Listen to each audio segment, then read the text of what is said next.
Hello, Mrs. Tevis-Finn's class of U.S. History 2, Period 7.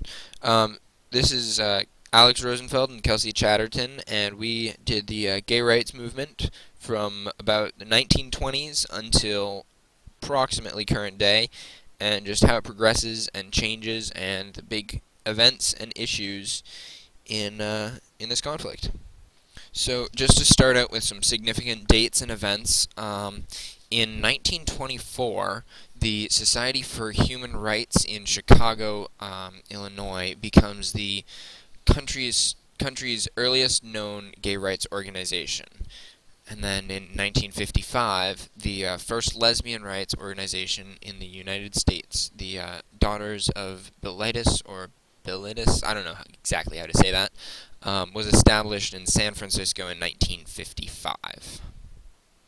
Following that, in 1962, Illinois became the first state in the U.S. to decriminalize homosexual acts between consenting adults, but only in private. And here we have just an image of the document from Chicago, Illinois. The Society for Human Rights was created, which, as I previously said, was the earliest known gay rights organization.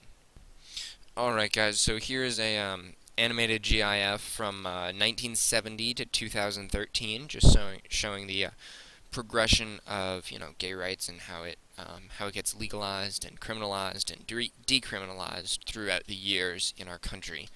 So just take a few minutes through as it cycles through, and just look through, take note of which ones come in first, legal, which ones are the most common illegal ones, and take a look at California. There's some interesting stuff going on there.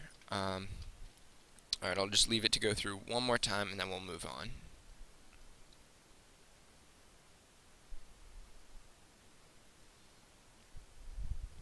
So this is the other part of the timeline.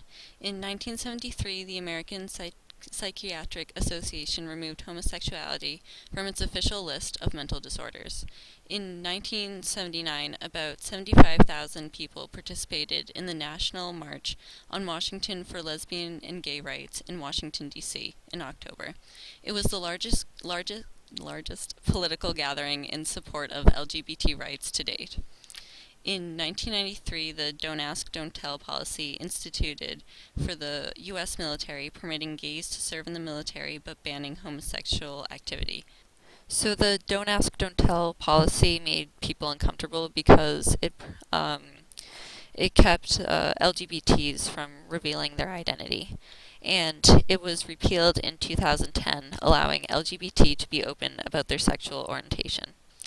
And in 2004, on May 17th, same-sex marriages became legal in Massachusetts. So you guys don't need to take notes for this part. Just take a look at some of these modern protesting images. So here's one comparing, current gay right protesters, against gay rights to racism back, in the units we just studied. It's a little interesting there. It's very similar to the Little Rock racism here. Seen here is Did We Vote on Your Marriage, which is a pro-gay rights sort of idea protesting how come they can vote on gay rights marriages, but gay rights people don't vote on straight marriages. And then lastly, this is from a member of the Westboro Baptist Church, which we'll talk about a little bit later, and the protests involved there. In this section, if you could just write your response to the Westboro Baptist Church information, that would be great. So their website title is www.godhatesfags.com, which is pretty provocative. They're located in Topeka, Kansas. So after the Boston Marathon bombings, the West Baptist Church celebrated the crisis, and they planned to picket funerals of the victims. According to the Washington Times, the bombs were brought upon Boston by God because President Obama supports gay marriage, and that's pretty rough considering what was going on at the time. And also, after the Sandy Hook Elementary School shootings, the West Baptist Church announced on Twitter that once again they are planning to stomp over our nation's heartache by protesting at the funerals of the victims of the Sandy Hook Elementary School shooting and declaring God sent the shooter.